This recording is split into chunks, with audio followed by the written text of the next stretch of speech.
What is your initial no reaction to this, as I say, fairly bold plan, I think it's fair to say? I think it's notable in two ways. I mean, the most important is that they want to pass it through the Senate in regular order. They're not appealing to these special procedures to get it through on just Democratic votes. And President-elect Biden is willing to negotiate with Republicans to see what it takes to get to 60. That's a real change. The past 4 years, we have not seen a president engaged in the legislative process, and I think that'll be very interesting. On the substance, I don't think there are any surprises here. These are all things that the Democrats have had on their wish list. Some of them Republicans have shown an appetite for, the checks notably in the past month. And we'll see what can stick and what just won't make it over the finish line. So, Doug, you made a very important point. They're doing it in regular order. They're willing to negotiate. Yep. This is an opening bid, it strikes me. This is not where they think they're going to end up. I think that's exactly right. I think it'd be a big surprise if they got exactly what they wanted on the state and local government. It's been very controversial. And I'll be interested to see if, we see the Republicans come back and ask again for some sort of business protection against tort and liability from the virus. So we'll see where this goes, but this is an opening bid. Some of this, I think, will be easily agreed to. A better vaccine distribution process is a national priority. I don't see a big problem with that. Some of it's going to be a bit tougher. Doug, is it what is needed? Is it what the economy needs? Obviously, some of this is badly needed, but is all of it? For example, the grossing up to $2,000, the extra $1,400. We've had various people like Larry Summers, for example, former Treasury Secretary, who somewhat controversially said, that's not what we need right now. In fact, a lot of people have a lot of money, they just can't spend it. Yeah, I'm with Larry on that one. It's my least favorite part of this proposal. If indeed it is intended as stimulus, that it's not going to work because we can't get the economy to function in the presence of the virus. If it's intended as relief for those who had real financial distress, it's not very well targeted. And so it's neither fish nor fowl, and I think doesn't serve a great economic purpose. Sort of how you think about some of these other components really depends on how you think about this as stimulus or relief. If we believe there will be continued distress from the virus through the spring, it makes sense to extend the unemployment insurance benefits for another 3 months.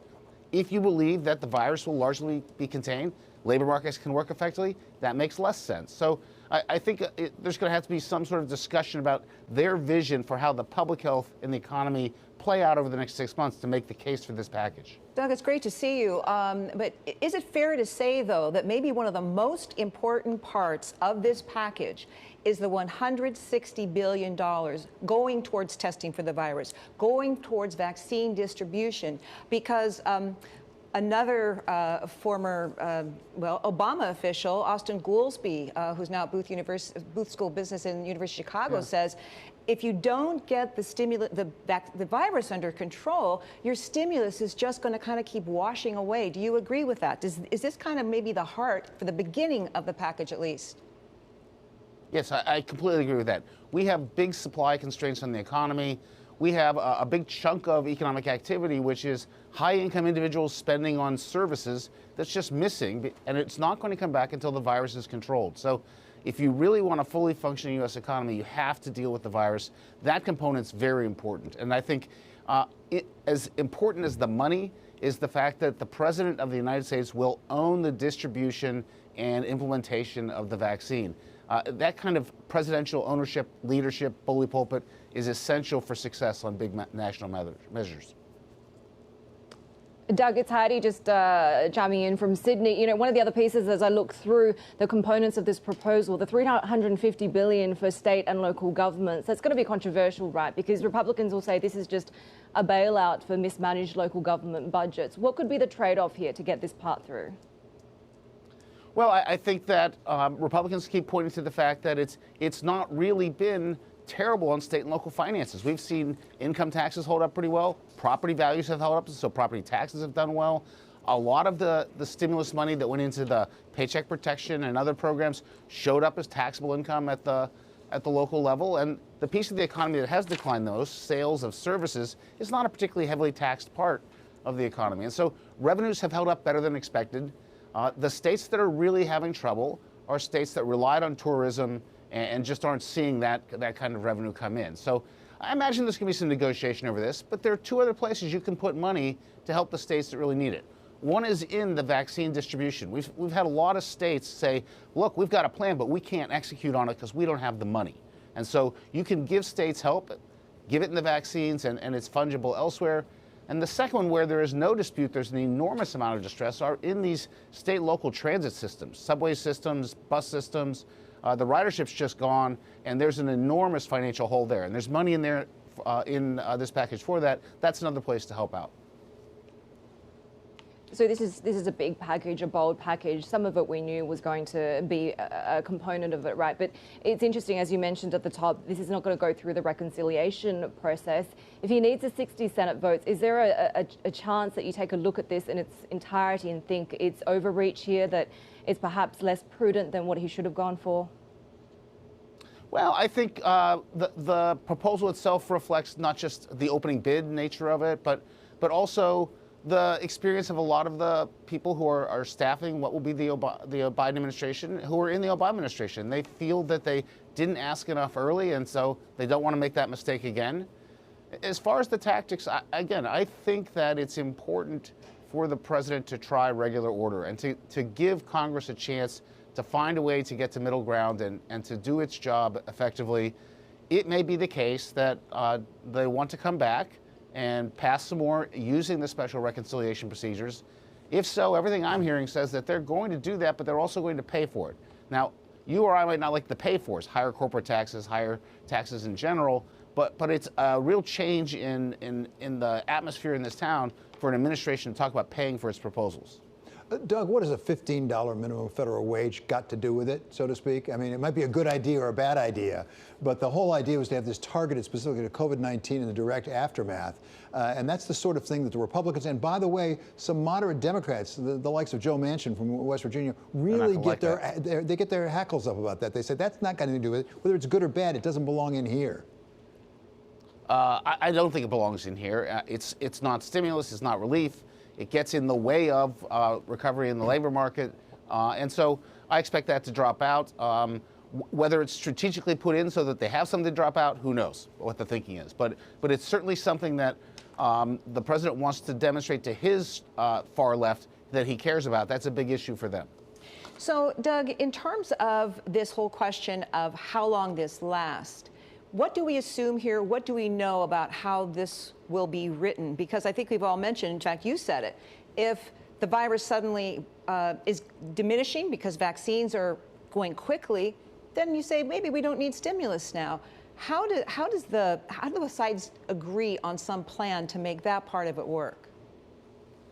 Well, I think there are pieces of it that it's really important to take a close look at. So, for example, my understanding is there is a provision to extend paid family leave. And is that something that's permanent? Does it extend to the end of the declaration of a health emergency? Is it 3 months, 6 months?